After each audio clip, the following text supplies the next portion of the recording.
Welcome to the Crypto 101 show, where we dive into the world of cryptocurrencies, Bitcoin, blockchain, and all the technology with it. Whether you're experienced or a beginner to crypto, our goal is to break down complex concepts and make it easy for you to understand the basics. From Bitcoin to altcoins, we'll cover it all in a way that's easy to digest and provide listeners with the knowledge and understanding they need to make informed decisions and better critical thought. Sit back, relax, and let's simplify your understanding of cryptocurrencies on the Crypto 101 show.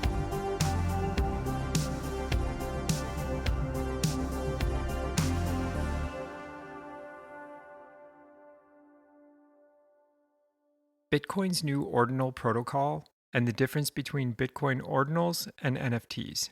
I need to start off by saying this is not financial advice, so if you're looking for that, the show isn't for you. The content of this podcast episode is for informational purposes only. The opinions expressed here are not meant to be taken as financial investment or any other advice. For some in the crypto world, the utility of Bitcoin was seen as limited to only storing and transferring value with currency. That was some of the criticism Bitcoin was often getting from non-Bitcoiners. With the most recent Ordinal Protocol, which came January 2023 on the Bitcoin network, it's definitely sparked many different reactions, creating a divide between many in the Bitcoin world. So let's take a deeper dive into it and try to simplify this.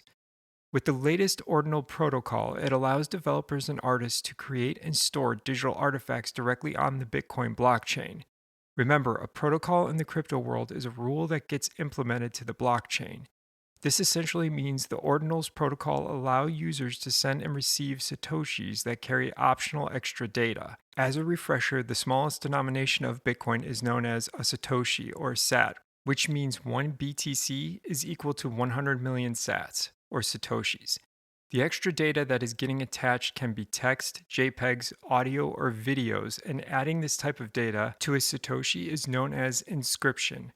This end result can be considered a Bitcoin NFT, or another word used is an ordinal. As of right now, there are more than 100,000 ordinals minted so far. There's also some things that differ between Bitcoin ordinals and standard NFTs. Normal NFTs are created and tracked through smart contracts. This also means a lot of the time that smart contracts are stored somewhere else and not on the blockchain. With ordinals, they are stored directly on the chain.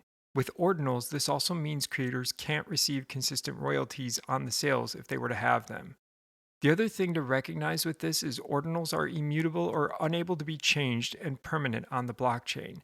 This is different from traditional NFTs. They cannot be tampered with and they reside completely on-chain.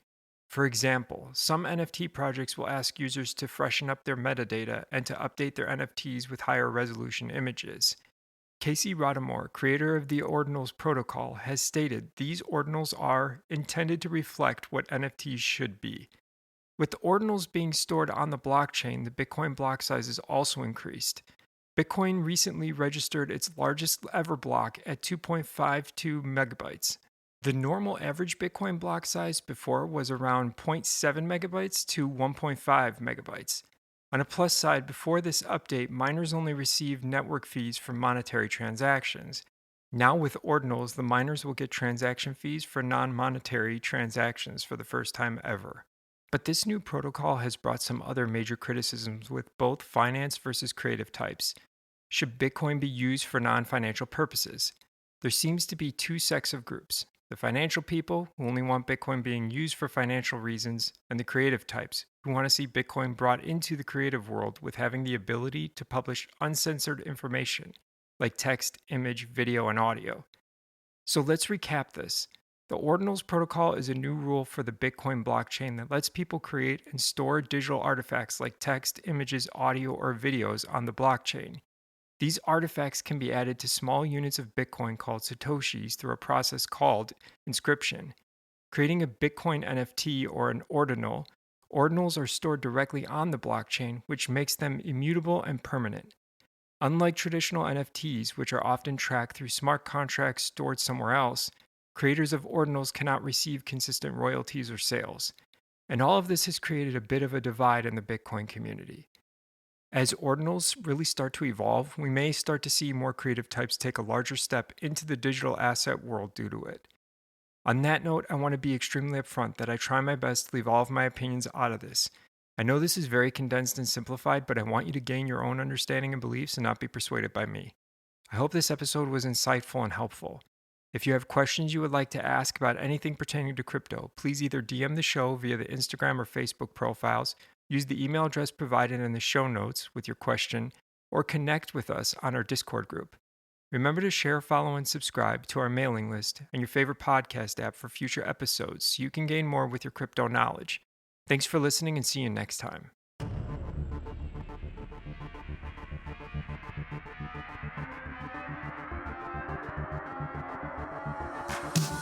Thanks for listening to this episode of the Crypto 101 Show.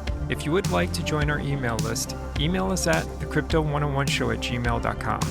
For more helpful tips, subscribe in your favorite podcast app and leave a review so that you don't miss our next episode. See you next time.